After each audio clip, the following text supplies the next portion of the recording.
What's up, y'all? Thanks so much for clicking on the video. My name is Leah, and let's recap and review Real Housewives of Orange County. This is season 19, episode 2. And let me just say this. Katie is a liar. And that lady lied. And I feel vindicated because everyone tried me last season. People thought I had unnecessarily, was shading that lady. But I called that lady a liar and I said she was moving suspiciously last season. And look at where we at. We only 2 episodes in and she been proven to be a liar. A bold-faced liar at that, okay? On top of that, Gretchen coming back. I was expecting more. I'm waiting to be wowed. But what's up, Gretchen? Let's get into this review.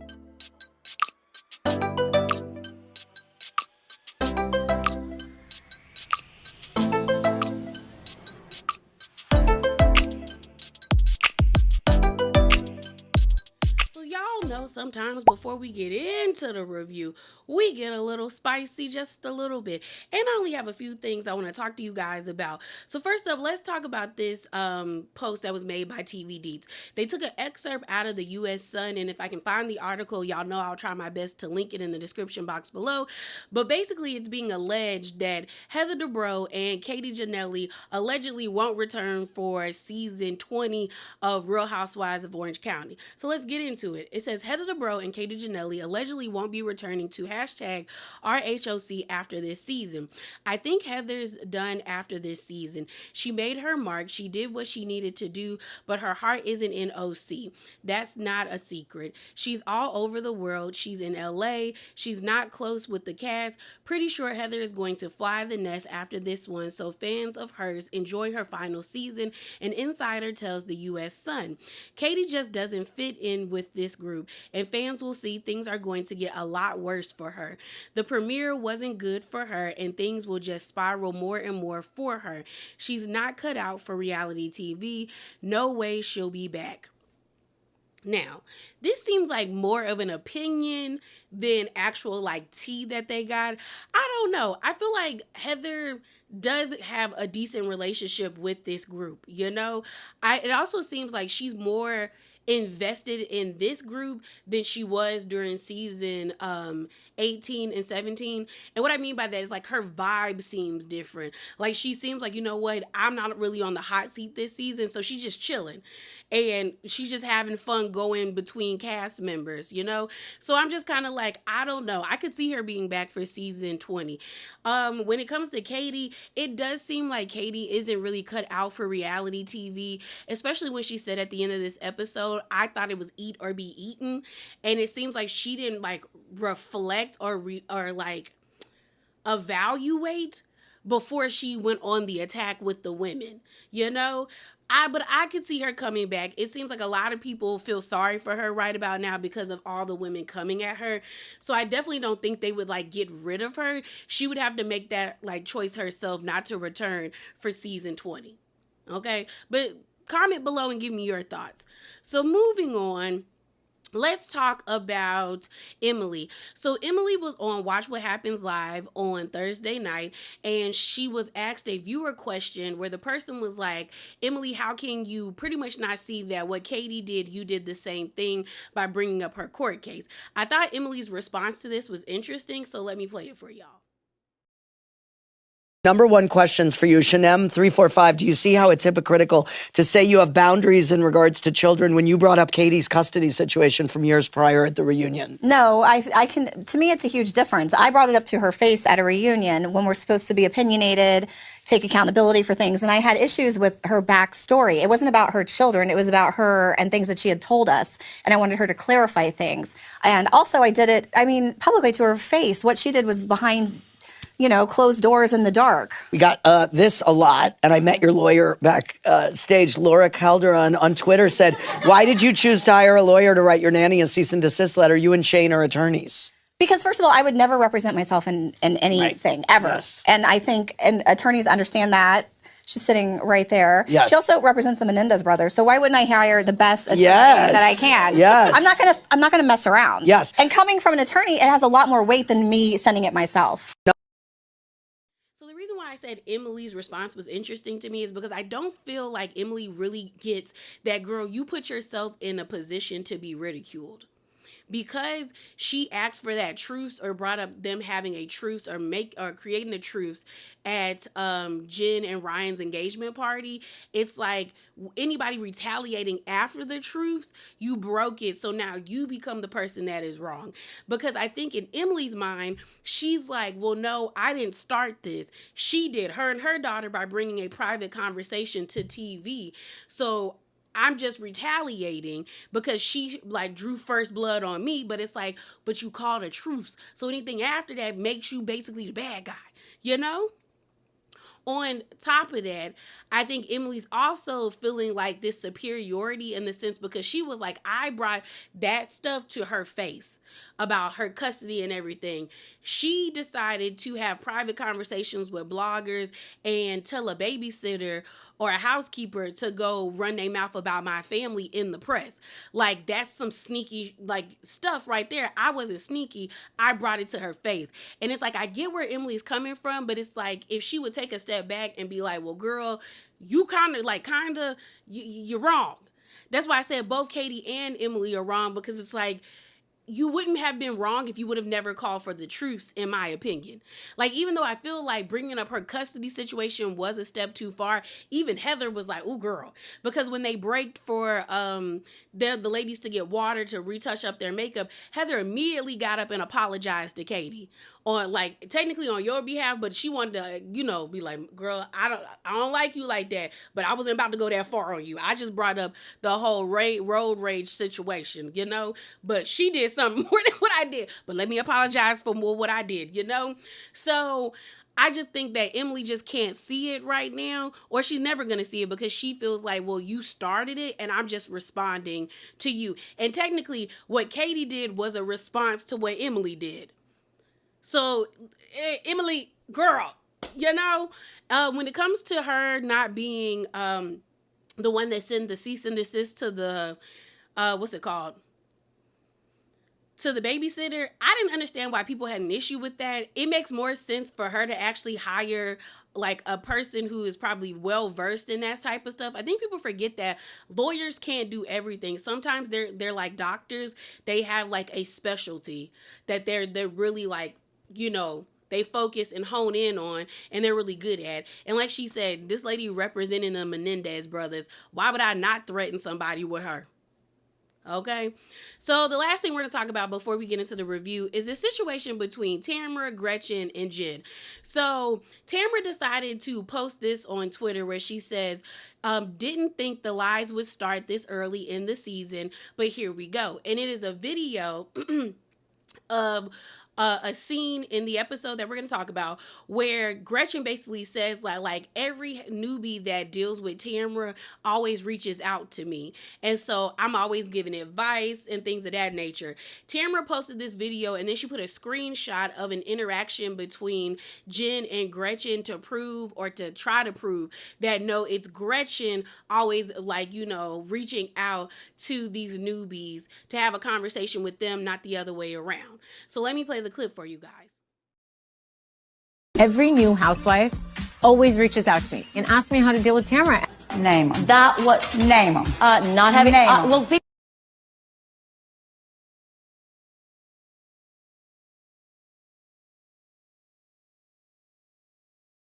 lies. There you go. This bitch. The lies. So, if you couldn't read the screenshot interaction, let me read it for you. It says, I know this feeling all too well. I'm sorry you were blindsided. I never really understood why certain cast members think other people's relationships are any of their business, or that they get to have any say in them. It's weird and pathetic. Stay strong, girl. So then Jim responded to Gretchen by saying, you definitely walked in these shoes. It's not easy, as you know. Thank you for reaching out. Let's connect. XO. So pretty much Tamara is saying Gretchen lying. Gretchen came out in response and she posted clips from the episode as well, but this is what she said. Dear Receipts, thank you for always being on my side. Swipe left. You always try to spin and manipulate something to fit your narrative. Nice try. It didn't work. Is this how we are starting off the season? Me catching you in your lies? Who's the liar now? Oh, that's right. Guess we will have to wait for the lie detector test to see who fails some questions. So then it's a screenshot from Jen on Instagram, and she is the one contacting what's her name, Gretchen first, because it's dated August the 15th, 2023. You have Jen saying, I would love to talk to you sometime, XO. And then she responds by saying, hey love, reach out anytime. And then Gretchen types over this and she says, here's a DM from Jen reaching out to me on August the 15th, 2023. So then the interaction that I read for you guys happened on September the 21st, 2023. And so Gretchen goes on to say, this is the day after Jen already reached out to me. Nice try, Tamra. Jen was saying thanks for reaching out about this specific post. And then Jen also entered into the chat, and she also wanted to prove that Gretchen was telling the truth. And she said, I'm not sure why this stuff matters. I reached out to @Gretchen Rossi. I don't feel right with her being made to look like she sought me out. She did not. So Tamra jumped the gun. I think Tamra needs to understand that, girl, you're just hated. You're hated. You do have people who do genuinely like you and go up for you on the show. But as a collective, like most people in the RHOC fandom do not like you. And if you're going to come out with receipts, you need to be very like clear and thorough with those receipts. Because if there's any crack, it's going to open you up for an onslaught of ridicule. Like, so I don't even know why you felt the need to post that. Because it didn't make you look good, okay? But let's get into this review. But before we get into this review, I told y'all about Katie last season. And the way that y'all was in my comments last season, basically telling me that I was being mean towards Katie. People were like, Leah, you're too harsh on Katie. Your critique is too harsh on her. I get it that you're a Heather Dubrow fan, but like you have to be unbiased. And I wasn't even being biased. I was legit giving commentary about what I was seeing. I told y'all Katie moved funny. And look, we not even 3 episodes into this season and it's been confirmed that lady moved funny. Okay? Y'all was really coming at me.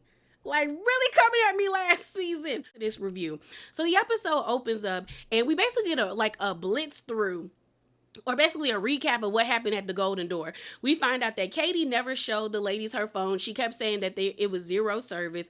On top of that, we find out that they did this one activity where they walked around in this circle and they were all supposed to state their intentions and blow out the bad energy, breathe in the good energy. We also see this scene of Shannon picking up her daughter. We find out that her older daughter, Sophia, came into town to visit with Shannon. We then have this scene of Tamra, I think it was Tamara, Emily, and Gina. They go to this like lymphatic massage place where there's like this machine and they tell you to do different poses to break up, the fat and all of that stuff. It's some exercise trend. And Emily even says that in Orange County, there's always something like athletic for you to do. There's always a new trend. So they're all on the machine. Somebody ends up asking, do people come here just to get orgasms? And I said, probably. After y'all straddling this thing like a horse as it rotates really fastly, probably, okay? So then we see them move away from that section of the building and they go to a different part of the building and they're sitting in this new area where they're getting these red light massages. And Gina brings up how she thought this is what they were going to be experiencing at the Golden Door. Gina also commends Tamara for the way that she behaved at the Golden Door. She basically says that, I was impressed and it seems like you really are trying to turn over a new leaf. They flash back and we actually see that Tamara thanks Shannon for inviting her to the Golden Door, even though they're not in a good place. And Shannon said, she appreciated Tamara for thanking her. They then start talking about the situation with Katie. It flashes back to where Tamara explains to them how her issues with Katie is that she reached out to a blogger who she was going back and forth with, aka the Bravo Babe, and that's a problem for Tamra when you're supposed to be my friend. Katie is sticking to her guns, basically saying that, like, she DM'd me, I did not call her. So Emily ends up saying her issue with that situation was really with Shannon defending Katie. She was like, it pissed her off because it's like, girl, don't make it seem like we're ganging up on her when we all have like legitimate gripes with her. So they flash back to Shannon basically saying she don't like all of this right here. You know, it's not really nice to see a bunch of people coming at somebody at once. So Gina even was like, yeah, we're not ganging up on her. And Tamara said the same thing. Gina was like, this person has hurt all of us. Why can we not like state our grievances? So then the scene switches and we see Katie and Shannon meet up at the park. They have this beautiful view of the ocean. And so they sit down on this park bench and they start talking about what happened at the Golden Door. We also find out that Shannon, you know, she getting a little Botox here or there and, you know, keeping that face cleansed, but it's full on bush down there because she ain't got no man. She said, I can't tell you when it's been the last time I got a bikini wax. I said, okay, Miss Shannon, we didn't need to know that, but all right, ma'am. So Katie ends up asking Shannon, what do you think about what happened at the Golden Door? And Shannon basically said it was a lot. It was a lot. And she was like, you know, I know what it feels like to be ganged up on and you're like exhausted. Yeah, like you just feel exhausted having to fight with everybody. And eventually you just want to like just acquiesce so you can stop the arguments back and forth. And then Katie ends up thanking Shannon for sticking up for her. She was like, I heard you say to Jen, I see it, she is shutting down. And Katie basically says that's like a common thing that she does. Is pretty much a trauma response because of her relationship with her ex-husband. She was like, when she would fight back with that person, it would make the situation worse. And she was just like, I just learned after a while just not to speak anymore because she doesn't want it to get worse. But she knows that she needs to like speak up because she feels as though that is where the disconnect is with her and the ladies because they don't know a lot about her because she shuts down.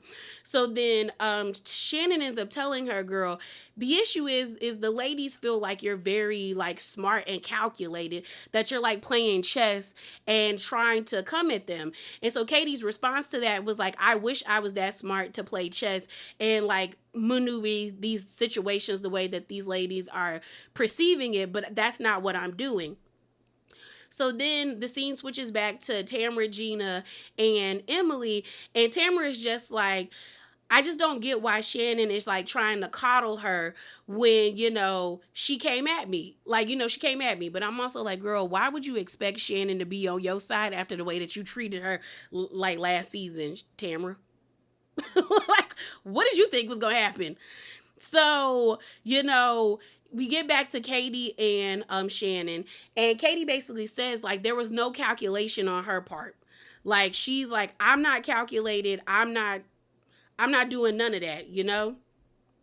So they end up asking Tamara, because it goes back to Tamara and them, where they're like, do you believe that like Katie, her when she's saying like she didn't call her, like the lady DM'd her? And Tamara's like, no, I don't. And then we have Tamara in her confessional saying that Katie is a silent assassin. Like, she's really sweet to your face, but behind like closed doors, she's doing a lot of like messed up things, you know what I mean? So it goes back to Katie and Shannon. And it's interesting that Tamara is calling Katie a silent assassin when I would just be like, that is what Tamara is, but I don't think Tamara's silent.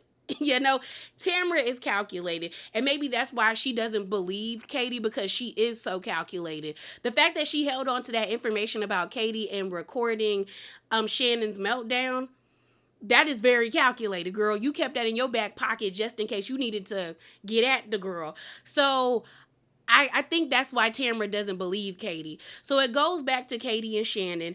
And Katie is just like, you know, I've apologized 100 times. So I don't know what they want from me. So then Shannon is like, it's the way that you word things, because you're always like, you're saying you're apologizing, but you say, but this, if that, that kind of negates your apology. You know, these ladies are hurt by your actions. So just apologize for your actions. Like, it's just the choice of words. So Katie is like, I am regretful for what transpired, you know, but it is what it is at this point. So then Shannon ends up asking Katie a good question where she's like, do you want to be in this group with these group of women? Like, do you want to really get to know them? And Katie's like, yeah, of course I do. Of course I want to get to know them. So then we have this moment of Shannon in her confessional where she's like, it's important for me to be compassionate towards Katie. And again, she reiterates how she knows what it feels like to have everybody gang up on you. They show when Kelly Dodd was on the show, and her and Shannon were going back and forth, and Tamara was kind of jumping in on it as well.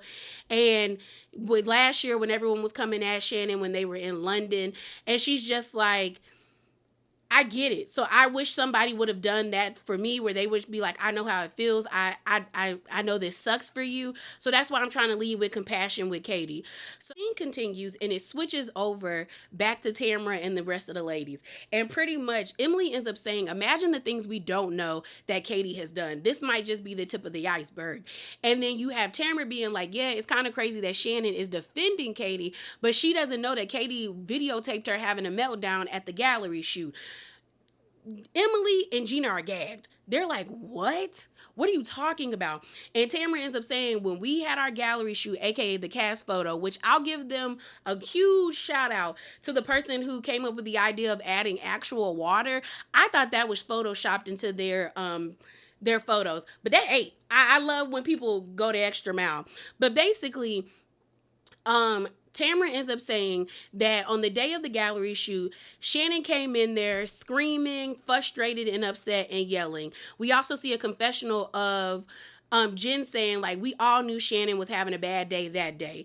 And then we also see this confessional of Katie basically saying Shannon comes in with like 600 bags like she always does. Her hair's all over the face and she's screaming and yelling because that is just what Shannon does all the time. So then Tamara explains that Shannon was pissed off because Alexis was there. Okay. And mind you, they're filming this cast photo at the end of the season. So that means Alexis and Shannon have already been at odds. She's already been beefing with her. So now she has to see her. And we know that a John is suing her. And Alexis has been like agitating Shannon last season, the entire season. So she was upset that Alexis was there. She said that Katie was on the phone with her husband and they were sharing a dressing room. And she pretty much got off the phone with her husband and then immediately started recording Shannon freaking out, screaming, and all of that stuff. And then she ended up showing Alexis the video. When she said that, Gina was too through. Gina said, are you serious? Are you serious? And so Gina was like, that's messed up. Like, they were in an active lawsuit and you chose to show information that could legally harm Shannon. So then you have Emily in her confessional saying John and Alexis were making crazy accusations about Shannon last year. They even show the flashback of when they were up at Big Bear and Alexis was like, John is ready to talk and we have proof. We have the videos. If Shannon want to take it there, we could take it there. And they were like videos of what?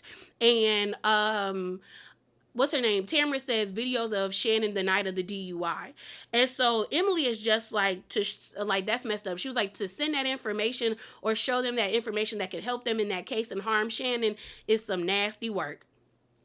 So then Tamara was like, should I say something? And Emily was like, no. And I actually agree with Emily because Shannon's not going to want to hear it from you because y'all aren't cool right now. So Emily was like, no, it's going to get bogged down by like y'all's beef that she's not going to hear it. And she's going to think that you're purposely trying to ruin her relationship. But somebody need to tell her something. So then we actually go back to Shannon and Katie and they hug each other and Shannon says she's excited to go to Hot Pocket. They kept calling it Hot Pocket, which I felt like was a microaggression because even Emily said it. I was like, how hard is it to remember Hot Pot? Like, I was getting annoyed with that. And maybe it's because I enjoy Hot Pot that I just felt like, I don't like how y'all keep calling it Hot Pocket. And then talking about, oh, I would rather have a Hot Pocket. Girl, Hot Pockets are nasty. Nasty. Okay? Ain't none of them good. So we then have Gina in her confessional saying, she was like, maybe I should tell Shannon because I'm the reason why Katie is in this group. I'm the one that introduced her to this group. And I feel like actually responsible for bringing her to this group and Katie's doing all this underhanded stuff. So the next thing we have is with Shannon and her daughter. You know, they raid in the refrigerator. Shannon got something in there that's from 2024 and they filmed this in 2025. We see them sitting down. You can tell that her daughter seems to really be enjoying her time in New York. She's lost a decent amount of weight. And Shannon is just kind of like, she even said in her confessional, vicariously living through her daughter and just enjoying watching her daughter experience such wonderful things. Her daughter talks about, dating, and Shannon also brings up Love Hotel. We find out that Shannon did leave the hotel with a guy by the name of Earl. They dated for a short amount of time, but it didn't really work out. Shannon talks about how, it took her a long time to admit to herself that, the relationship not working out really bothered her, because she was like, I tried, and it had been a year after John, and it just didn't work out. Her daughter was like, well, do you want to get on dating apps or things of that nature? And Shannon was like, I just don't know people's intentions, because the last person that I dated, basically were a private person, but yet wanted fame at the same time. Bringing up John and all of that stuff. Honestly, I didn't watch anything with Love Hotel. I saw clips on Instagram, but I just feel like Love Hotel needed a different cast. Either you needed to have a cast full of Luanns, or just have Luann have your own kind of Bachelorette style show, and Luann be the person. Because I feel like Luann is, I don't want to call her loose, but she's a fun, she's the fun time girl. Luann is very I'm a hot girl, she do hot girl stuff. So I feel like they should have just had a cast full of Luanns. I'm not interested in Ashley or Giselle or Shannon really finding love.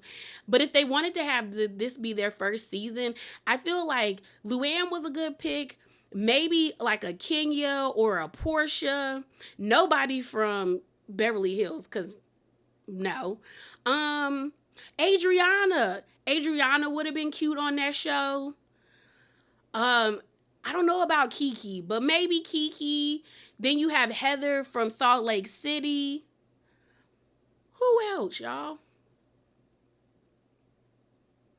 Because I don't really feel like nobody really from Potomac would have been good. Potomac and Beverly Hills would have been they're duds. I don't care about their dating lives over there. But picking the girls from Miami, Salt Lake City, maybe they even could have got no, I don't think nobody on New Jersey is divorced. No.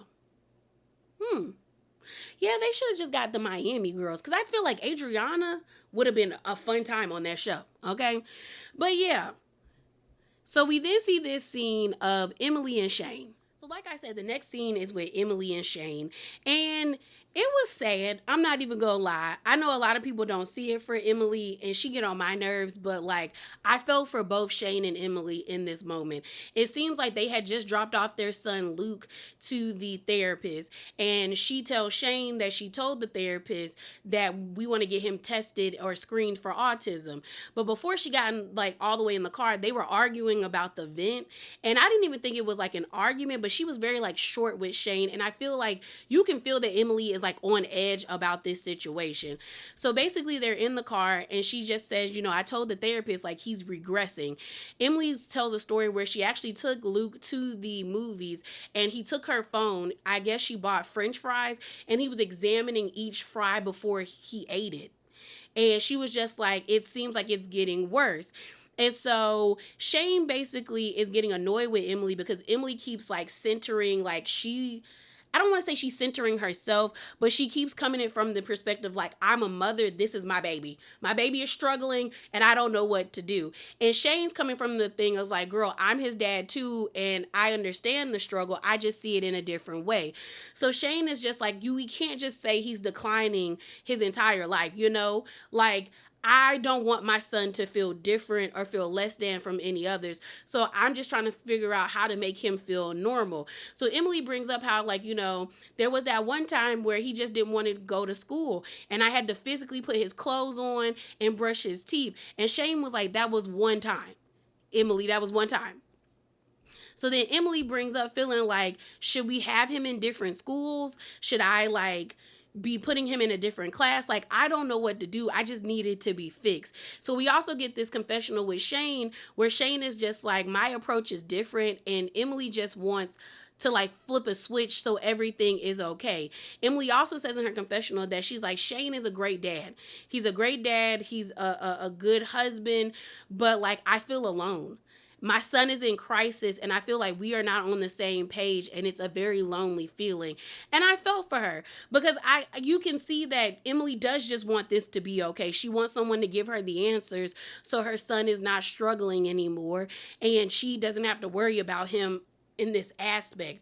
But you have Shane, excuse me, y'all, that is just like, I think he's being more realistic about this, where he's just like, we're not going to fix this overnight. Like, he has an issue. He has a disorder. We just have to work with him.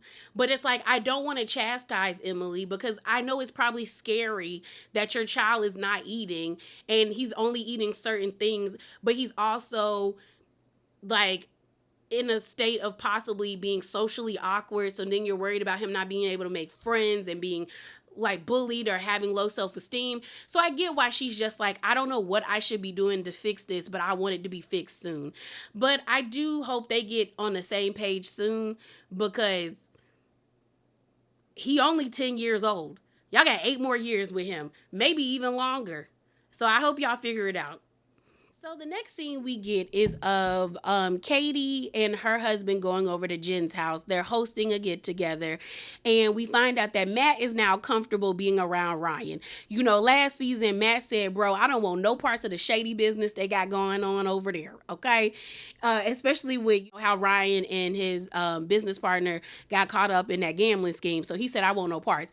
But now that all of that is over, Matt actually likes Ryan, and Katie even says that Ryan is a good guy. So they make margaritas and they go sit out on the patio. To be known that Katie got it real bad at the Golden Door. And so Ryan says that kind of pisses him off because, like, who are they to be chastising you and sit on this, like, moral, like, castle and stuff like that? And I'm like, they have a right because Katie got caught doing some shiesty stuff, Matt. I'm sorry. And that's not to say that the other women haven't done shiesty things. It's just that Katie's not good at it and she got caught up, so she has to suffer the consequences. We then see the scene switch and we see Heather going over to Tamara's place. We see that people are like ripping up her kitchen because they had like an overflow, I guess a pipe burst or like the sink overflowed or something. So they getting all new tiles. So Heather brought over champagne and onion rings. She knocked over the champagne and they were like, girl, last season it was the espresso martini. This time it's champagne.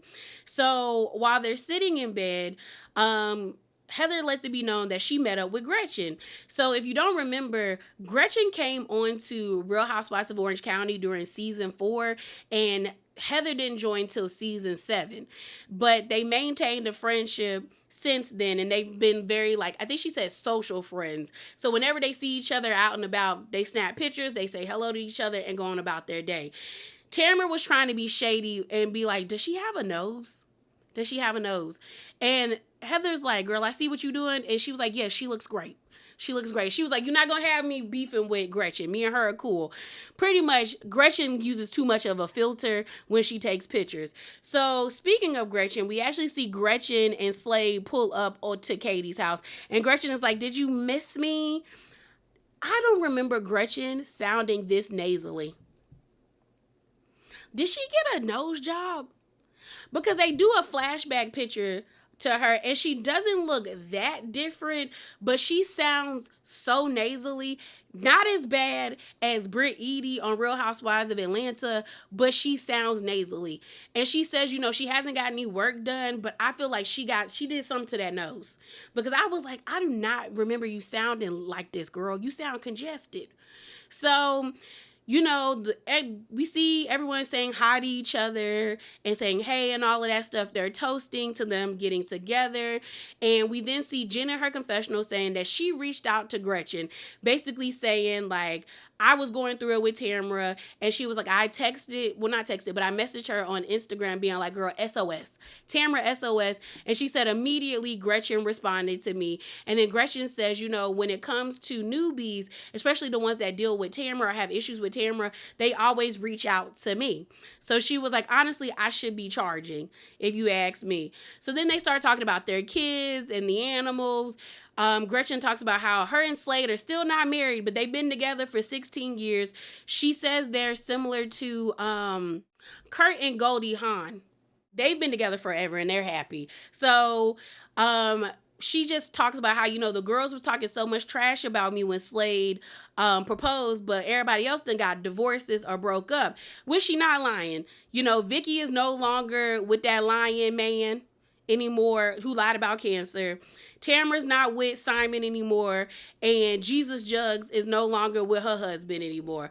So, like she said, Karma's a bitch because she's still with Slade. I'm gonna be honest, I ain't never liked Slade. Slade just always felt slimy to me. Like, I was like, you just jumping from housewife to housewife. Find some business. Find some business. But she seems happy with Slade. They've been together for 16 years and got a child together. So they talk about Tamara, and Jen says, when me and Tamara saw each other, we didn't really exchange any words for real. So they flash back to them sitting at the table where Jen is just kind of like, I think some of us need to take ownership of our, actions and all of that stuff. We just can't be just chastising Katie for what she did. And then you hear Tamara say, girl, bring it on, Jen. Like, if you want to talk about me, talk about me. Stop trying to talk around me. And Jen kind of just gets irritated. So then Katie interjects and she's like, yeah, well, they told me the other day that I was dangerous.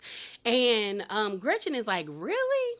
They really said that to you? Like, I don't see that. So then you have Jen in her confessional basically saying that the women are afraid of Tamara.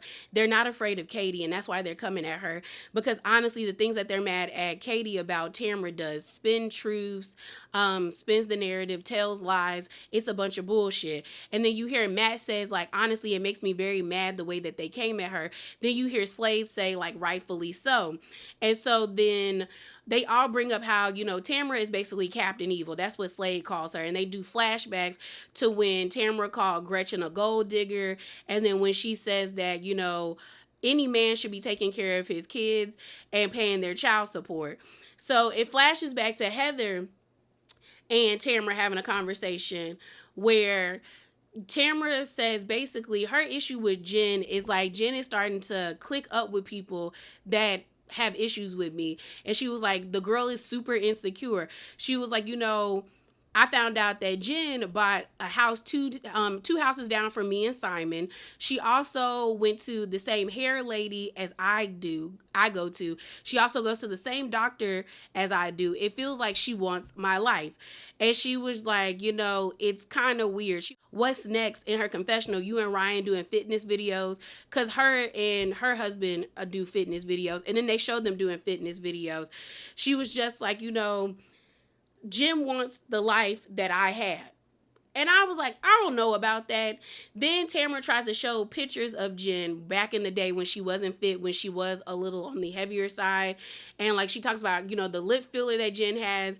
And then she shows a picture of Jen being bigger. And again, Heather is trying to take the high road where she was like, yeah, she does look totally different, but great for her. She looked good. She looked good. Heather's like, girl, you're not going to get me to play this game of like talking trash about that lady on camera. You're just not. Like, I already had that issue last season. I'm not doing it again. And I also feel like Heather doesn't really have an issue with Jen, so she's not going to she's not going to make up an issue with her. But I don't think that Jen wants Tamara's life. I feel like Tamara's aesthetic, Jen, their aesthetic is the same. Malibu Fitness Barbie. Y'all are doing the same things. Y'all are all blonde. Y'all all have lip injections, maybe a BBL on the low or something. Y'all are all into fitness and yoga. It's the same thing. We bleaching our teeth, bleaching our hair, getting extensions. And I know y'all all have the same aesthetic. Y'all are boring. Let's just call a thing. So Heather even says in her confessional, if Jen is trying to like emulate somebody or copy them, pick somebody more interesting like me. And I'm not going to lie. Is Heather the most interesting? No, but she does have the most money. So I would emulate myself after the person with the most money. We go back to, what's her name? The people at Jen's house. And I'm going to be honest, I felt like this scene ran on too long because I was like, y'all are giving hater energy because your whole entire conversation should not be about Tamara. Y'all don't got other stuff to talk about, like, other than, but like, I'm like, okay.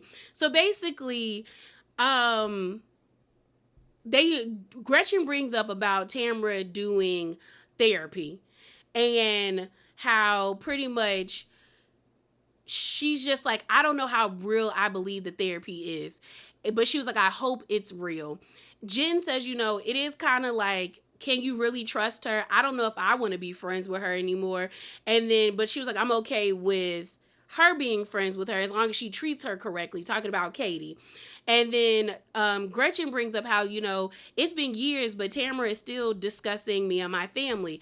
So when, unfortunately, Slade's son passed away from brain cancer, there was like all these articles that came out about him, and they reference a reality blurb article where it says this: RHOC, Slade Smiley, and Gretchen Rossi accused of capitalizing off of their son's Grayson's death by his mom, Michelle Arrow, as sources close to the couple respond. So basically, Grayson passed away, and there was a GoFundMe set up to help with the funeral costs. Tamra did an podcast where she basically was like, I'm not surprised that Michelle had to set up a GoFundMe because everyone kind of knows that Slade is a deadbeat dad. So then Gretchen is like, Slade has never been a deadbeat dad.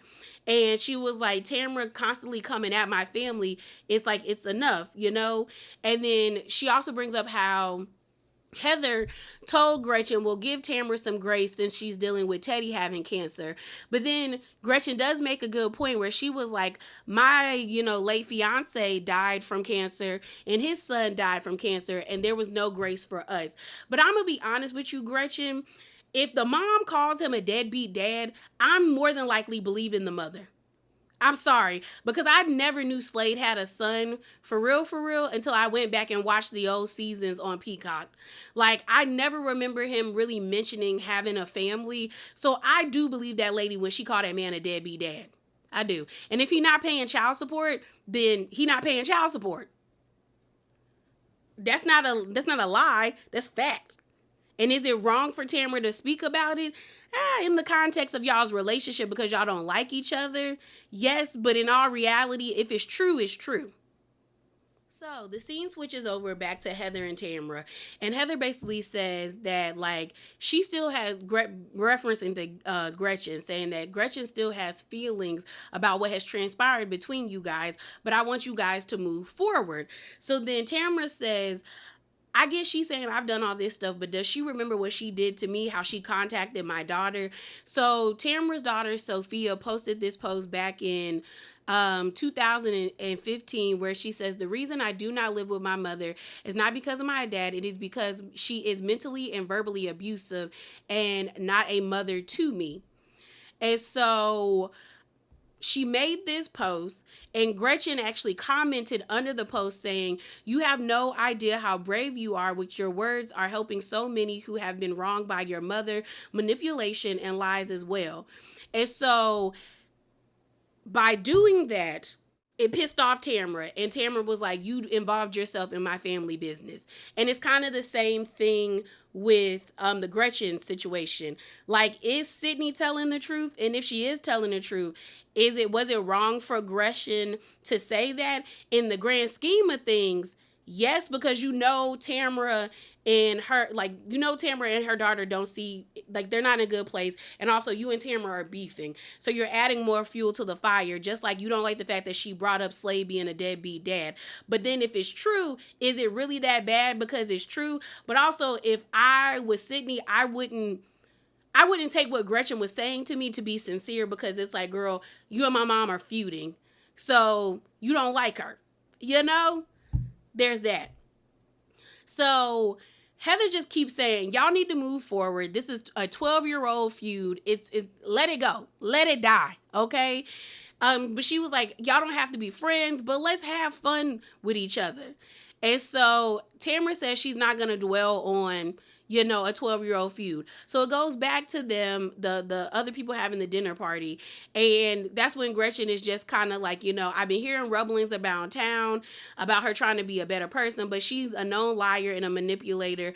So only time will tell if she's has really changed and been a good person. All right, y'all. So the latter half of this review is going to be done in a voiceover, mainly because when I was doing the editing, I realized that the audio was severely distorted. So here we are.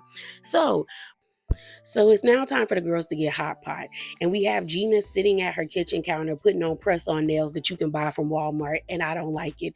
If you're going to be a housewife and wear press on nails, I need you to be getting like the $60 and $50 kinds off of Etsy. I don't want my housewives to be that relatable. I don't like it. And the brand that she's using, I use it all the time. So, like I said, Gina is sitting at the table putting on her nails, and she's basically talking to Travis about how she has problems, and she feels as though Katie is the reason why she has problems. Girl, Gina is reaching. She also brings up how she wants to have a conversation with Katie and get to the bottom of things because Katie, in fact, really hurt her best friend, i.e., Emily. And here's the thing: do I think Katie is calculated? I'm not so sure. I think Katie is very reactionary, but she does not think about the consequences or the ramifications of the things that she do. She just feels as though like I'm pissed, so that justifies me doing something that's going to hurt the other person. But then it also is kind of weird to me that she is surprised by the reactions that she is receiving from the women, because I genuinely don't believe that her allowing her daughter to bring up that conversation that she had with Emily's two sons, I don't think Katie thought that it was going to cause her and Gina and Emily to fall out. I think she purposely brought that conversation to camera because her and her daughter thought it was funny and they wanted to poke fun at Heather to be like, see, I'm not the only one that doesn't like her. Even these little kids don't like her either. And I think she also thought it was okay because Emily and Heather were not in a good space. But I think if Katie was smart about this situation, she would have gauged how bad Katie and Heather were at the time, and then she would have known maybe I shouldn't pull this move, because she pulled this move with her daughter and now she's at odds with Emily, and then in turn it made her fall out with Gina. And because I don't think Katie realized that at the time last season Gina and Emily were at odds with each other because Emily felt like Gina was trying to like push her away or care too much about Heather's feelings and was acting funny around Heather and not being a good friend to her. So Gina was not going to let this situation play out and she not have Emily's back. But I don't think Katie thought of that. So we also see Tamara getting ready and talking about how she's kind of like weary of seeing Gretchen, but she's just like, you know what? It is what it is. Maybe things will be different. So on the ride to the hot pot place, we see Gretchen and Jen in the car together. And Jen is just talking about how, it always feels like Tamara is looming over everything. So she's just like, I don't even know how to react to Tamara if she says something to me. So then Gretchen bring up some Bible verse. And honestly, I don't want to hear nothing from anybody that supports that orange man, because if you support him, the Lord ain't in you, if you ask me. Okay. So they are making their way to the hot pot place. We actually see Katie is already there. Emily gets there next, and it's awkward. Emily decides that she doesn't want to sit in front of Katie. She ends up saying like, oh, I just need to sit at the end. I've been going to the bathroom a lot. But you can tell that there is a lot of awkward tension. So then next thing you know, we see all the rest of the ladies show up. And then when Shannon gets there, she talks about how Sophia is there to visit her. And everyone's like, oh, that's great. And she pretty much reveals that her and her boyfriend Reese broke up. And Shannon says, Reese was like a part of the family, but Sophia made the decision that she wanted to live her life, wanted to work on her career. And she was like, I'm at the age where I'm supposed to be doing that.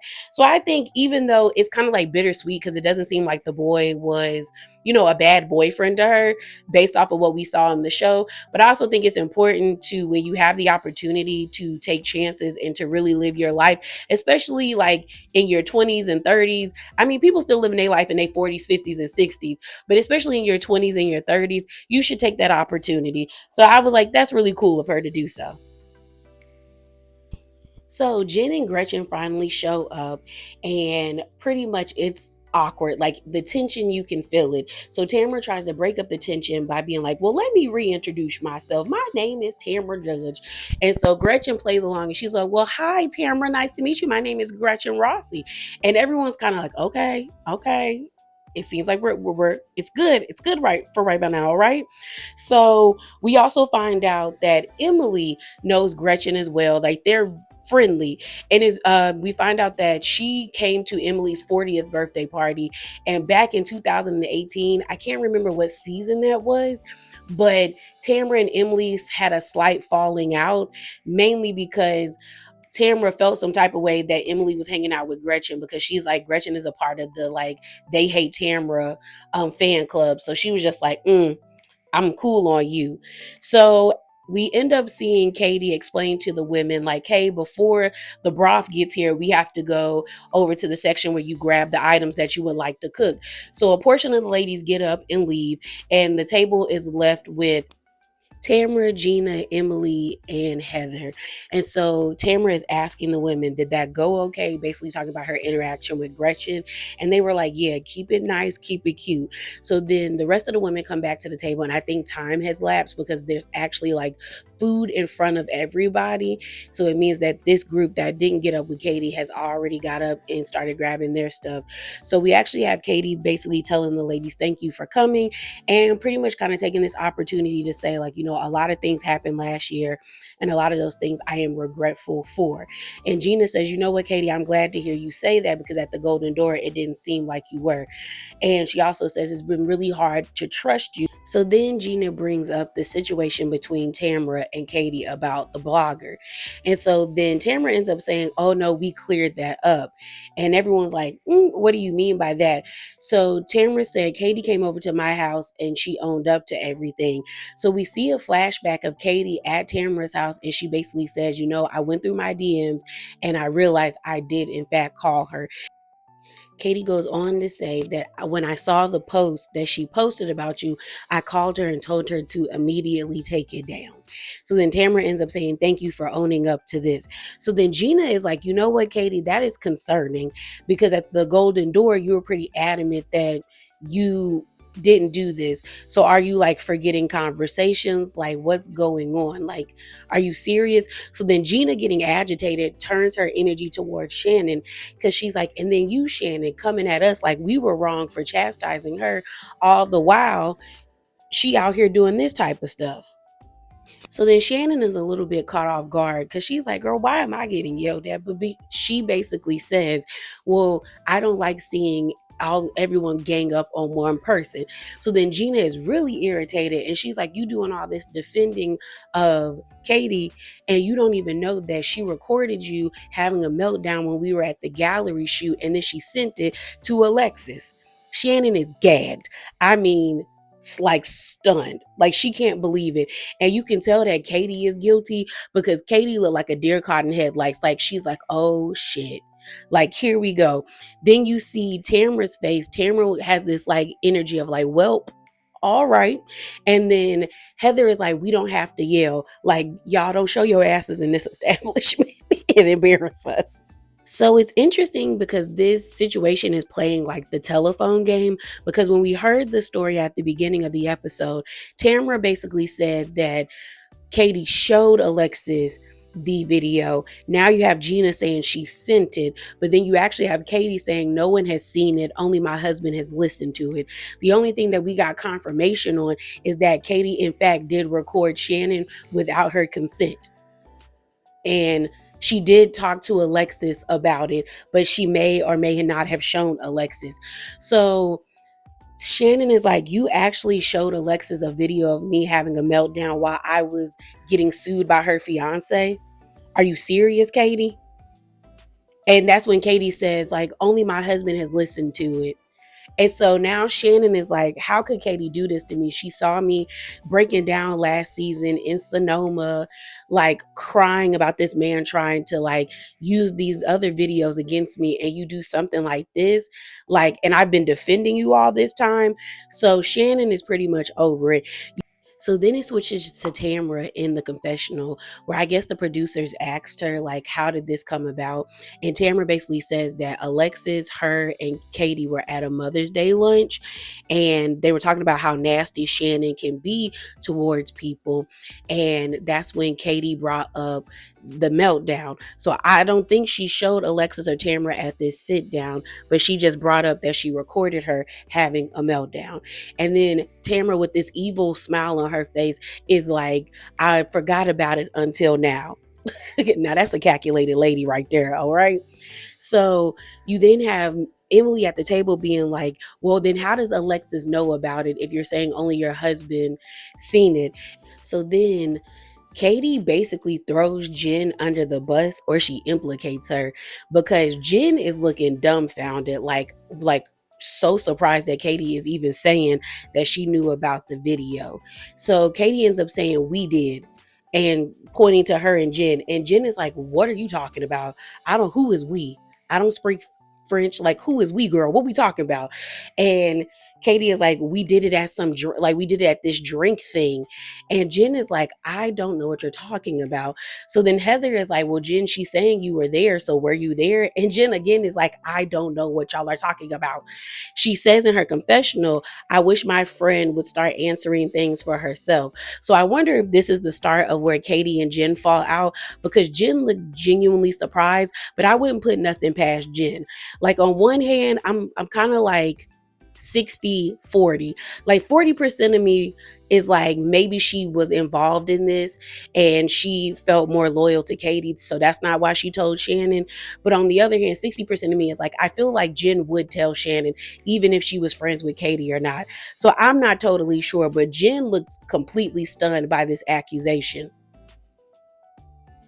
So then Gretchen ends up asking Katie, what was the reason for you doing this? So Katie ends up saying, I was upset that I had to jump off of a call. And Shannon stops her and she says, no, you wanted to prove to your husband that I was having a meltdown, basically. Or I guess show proof that Shannon was hysterical, which I believe. I do believe that Shannon can be nasty. I do believe that we've seen her have meltdowns. And I even believe that guy, a Joel Kim Booster, I think that was his name, the host of Love Island, not Love Island, Love Hotel, when he came out and spoke negatively about Shannon. But I do think it's really messed up that Katie filmed her. Like, and then if she really did show Alexis, that's also fraudulent, because you knew Alexis was terrorizing her and she was being sued. So then you have Katie in her confessional saying that she was pissed at the time with Shannon because it was supposed to be a fun day and she messed it up. So I guess when you piss Katie off, she do messed up things, because I was like, girl, that's your reasoning? So the conversation continues with Gretchen asking, like, well, who told y'all this information about the recording? And everyone's like, Tamra. And so now Gretchen's in her confessional saying, see, Tamra holds on to this type of information and it's shady, because Gretchen is like, well, Tamra, this even happened, or like this conversation come about. And so Gretchen said, well, at the time, Alexis and Shannon didn't like each other and we were talking about Shannon, and then Katie brought this up. So Shannon gets up from the table. Heather and Tamra follow her. And Shannon is like, do you know how uncomfortable that is? I don't even remember what I said. For her to film me, that's like pure evil. Pure evil. And then show somebody that I'm in a lawsuit with, that's messed up. So then at the table, Gina is telling Katie, girl, we're not trying to hurt you, so I don't know why you trying to hurt us.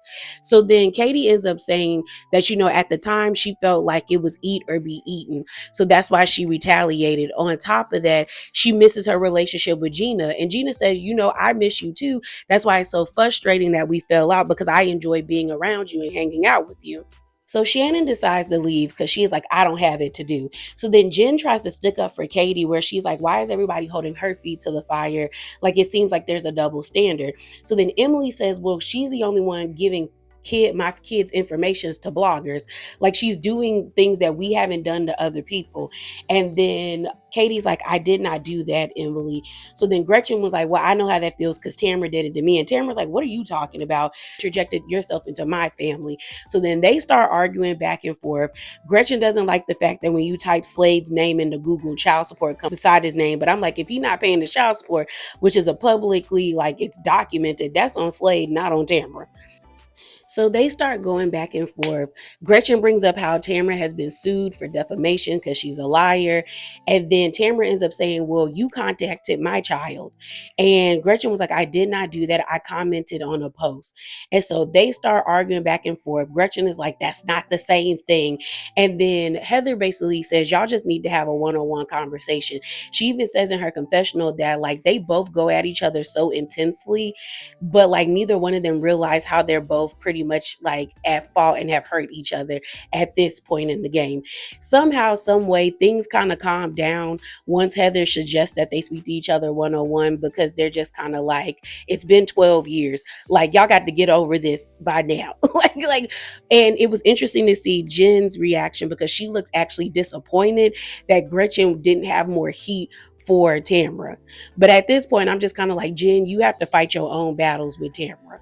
And Tamara basically says like she no longer wants to like really give this situation with Gretchen this much energy. And Gretchen basically says in her confessional that pretty much time will tell if Tamara can be a good friend, but I don't think she can because she doesn't know how to acknowledge her faults or how she's harmed people. And that's pretty much how the episode ended. So yeah, y'all, that is it. That is all. And as always, remember to be bravely authentic and definitely hop down in the comments below. And share your thoughts, like the video, subscribe, and I'm out, y'all. Deuces.